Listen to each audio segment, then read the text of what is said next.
Good morning, everyone. Thanks for joining me here on the WITN First Alert Desk at 8 o'clock this morning.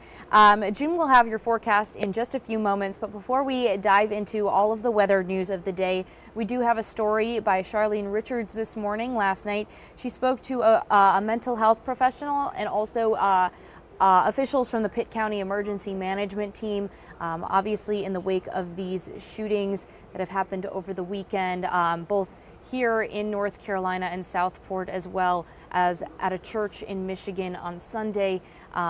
There is a lot of conversation about mental health, about safety, and all of the other concerns that surround it. I know Governor Josh Stein was in Southport yesterday talking about the concerns and some of the assessments and conversations that they're going to be continuing harping on, especially around mental health. So we do have a story. Charlene spoke to those mental health professionals as well as emergency management to talk about the recent shootings in light of conversations about mental health and safety.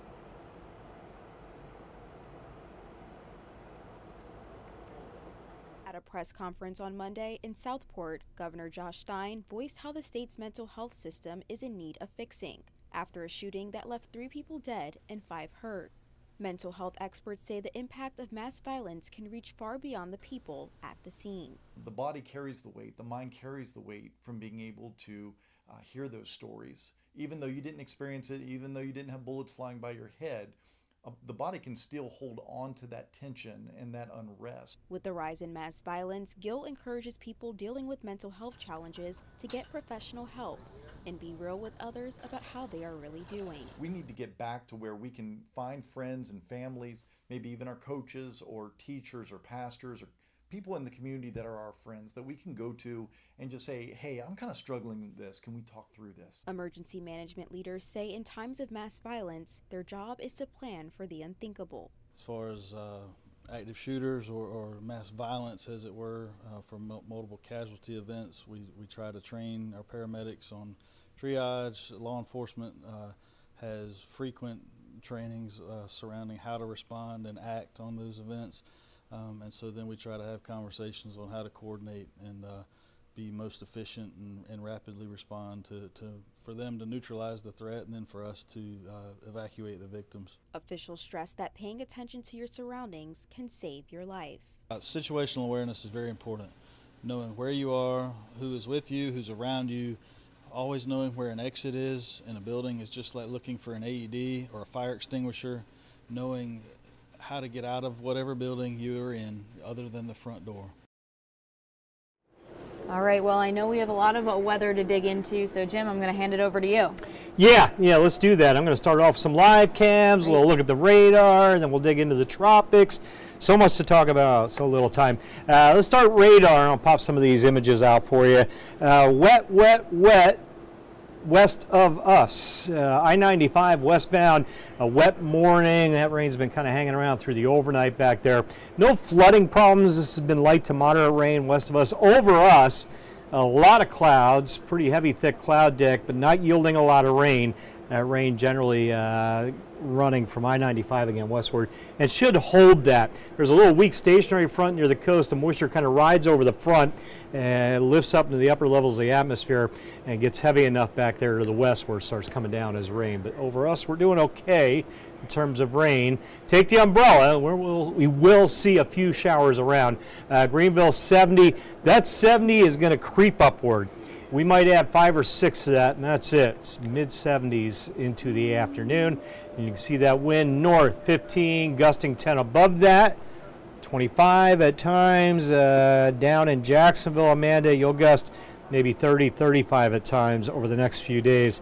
I really think the stronger winds looks like tonight into tomorrow morning, although reasonable winds. I say that. Nothing, no damage, nothing blowing around out there too much. All right, 71 in Washington, clouds again, more clouds down to the beaches. Morehead City at 75, 16 on a north wind, occasionally hitting 30 in gusts along the Crystal Coast. All right, now on the beaches today, the rip current risk, that high you see there, that's not going to change for a while. I think through at least Friday, probably a high rip risk. perhaps into the weekend. Crystal Coast might start trending down if we get lucky into the weekend, because we are going to have sunshine this weekend. Got to watch that rip wrist though. Mid to upper 70s, both sand and surf, Outer Banks to Crystal Coast. And again, those winds 20 to 30, gusting a little higher. Low tide now, high tide 2 o'clock this afternoon. That high tide more amplified with those winds and higher waters. Coastal flood warnings and advisories out. I'll show you that in just a sec. So our two tropical systems tracking away from the U.S. now. Neither of them getting any closer. Check it out. Although Umberto is moving northbound and then turning northeast later tonight. So Bermuda misses Umberto, but Imelda, right now the models bring that storm almost right over the island tomorrow night as maybe a Cat 1 to 2 hurricane. I'll show you Imelda's track here. 70, still I take that back. Looks like it is a hurricane now. Hurricane Imelda updated 8 a.m. to 75-mile-an-hour winds. That just came down. So now we do have two hurricanes out there. Moving northeast at 7, Imelda is. There's that track as we head through time. And again, very close to potentially Bermuda as we get into tomorrow night. And the winds may be around 100 sustained as it passes near the island. So it could be a Cat 2 there for the island. They're watching close. There's Umberto. This one's going down in strength. Winds are at 100, moving off to the north and then turning northeast and headed out to sea.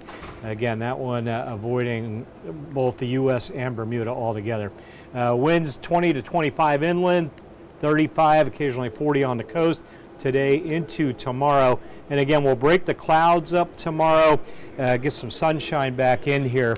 Winds stay up into Thursday, probably Friday as well, and then we'll start to ease those up into the weekend. Near 80 both Saturday and Sunday, lows in the 50s. Next week, clouds sticking a bit Tuesday with a 20% chance of rain. That update, Gigi, on Imelda, that came down just now.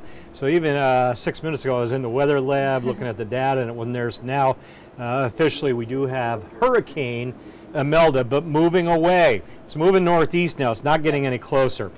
So no worries with that storm. Just the big surf the next few days, some beach erosion, dangerous rip currents, all the usual suspects on the beaches through the end of the week. All right, awesome. Well, thanks for the update, Jim. Yep. And thank you, everyone, for joining us this morning. Also, just want to say a good morning to George as well in our comments. Thank you so much for being here. Jim's going to be back at 9 a.m. for another weather update. He'll dive deeper into Hurricane Imelda now. Yeah, and we'll talk about that weekend weather. I'll get into the model data. I didn't have time to do that. I'll show you when the clouds break, if we're going to get much more rain today. I don't see much. A little hint there, but we'll talk about that, a little more detail on that at 9 a.m. All right. Well, hope you all have a wonderful Tuesday. Have a good one.